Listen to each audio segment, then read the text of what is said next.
The way the tobacco industry has behaved over the last 50 years is the worst example of corporate irresponsibility that we've ever seen in the history of the world.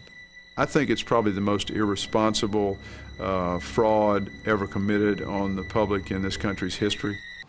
The thing that I told him was you should try and deceive the public, and that with your filters, you put vents in them. Now, if you put the vents lengthwise, like this, going down the filter, the cigarette machines, when they test the brands, won't close up the vents because they're very careful about that.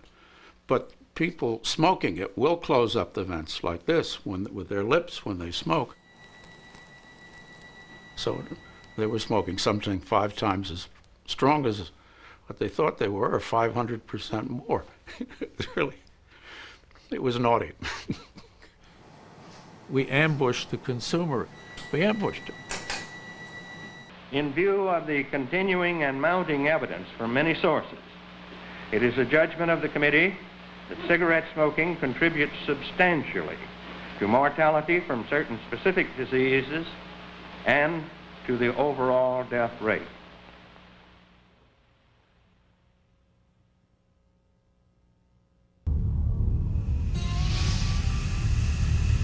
To protect the popularity of its product, the tobacco industry began an all-out health war. While continuing to sell as many cigarettes as possible, the industry created a smokescreen behind the scenes, using suppression and denial to cover up the scientific truth about how smoking damages your health.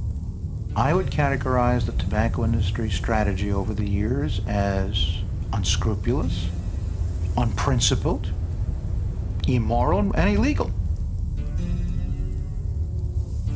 The members of the industry were answering the charges and in effect saying this product is okay.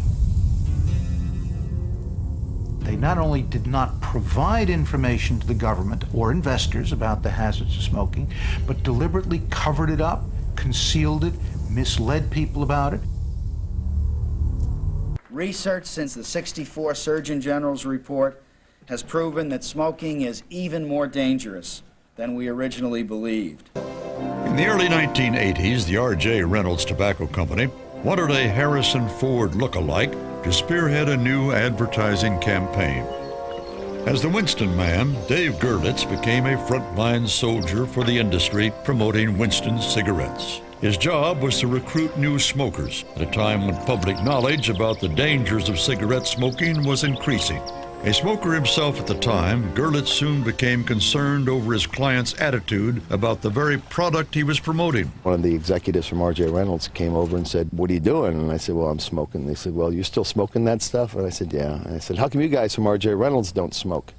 And he turned to me and he said, "We don't smoke the shit, we just sell it. We reserve the right to smoke for the young, the poor, the black, and the stupid."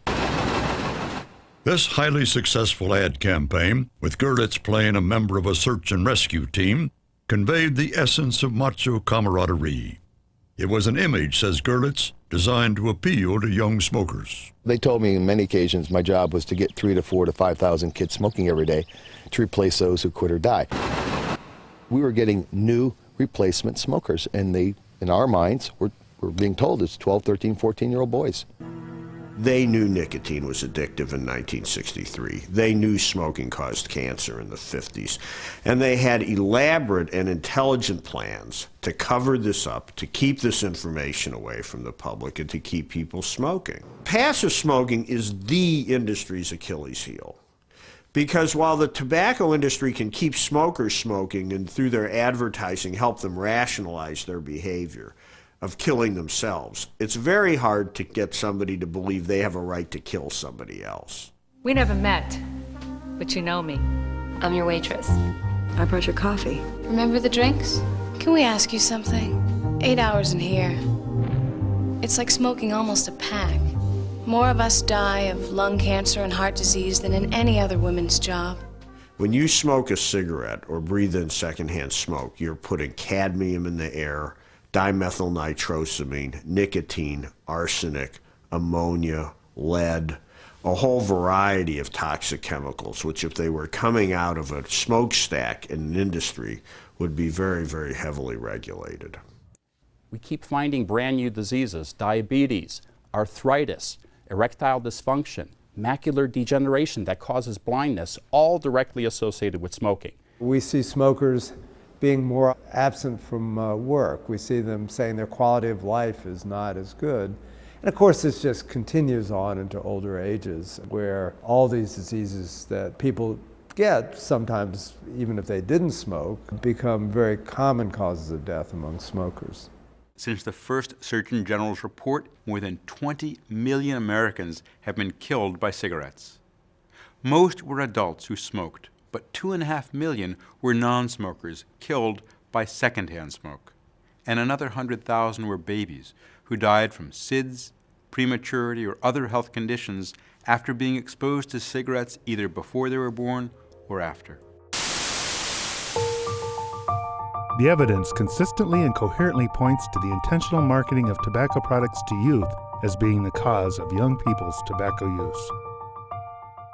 It's easy to spot the cigarettes because they're right behind the clerk and there's a lot of them. To spot the cigarettes in the store by my house is very easy. It's just as soon as you go in and turn, it's right there. Behind the cash register, and it's a whole bunch of them in packs. There's many rows and they're all lined up and there's different kinds in rows and there's cigars and cigarettes and tobacco. When I walk up to the counter, I see magazines and I see candy and lighters and I see cigarettes. When there's on the counter, there's a big picture and it says, there's 3 sections and it says the brand of the cigarette. It kind of shifts gum, candy, then bam, it hits you with cigarette packs galore. And once we're paying, I just keep on staring at them I just don't know why.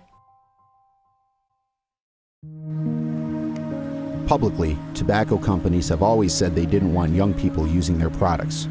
Privately, they've said something different. Young adult smokers have been the critical factor in the growth and decline of every major brand and company over the past 50 years. The tobacco industry markets to youth, which means those under 18 years of age. Our job is to change the environment so that people no longer face a lifetime of addiction to a product that will give them cancer, will give them heart disease, will give them COPD. It is within our power to end tobacco use in this country. We can do this by making it so that youth never start, and for those who wish to quit, that it's much easier for them to do so. Nicotine is highly addictive, period.